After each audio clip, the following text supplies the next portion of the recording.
প্রফুল্ল চাকির জন্ম 1888 সালের 10 ডিসেম্বর বগুড়া জেলার বিহার গ্রামে।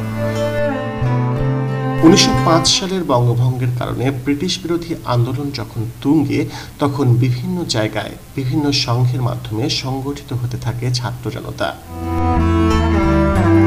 সেরকমই একটি সংঘ গুপ্ত সমিতি।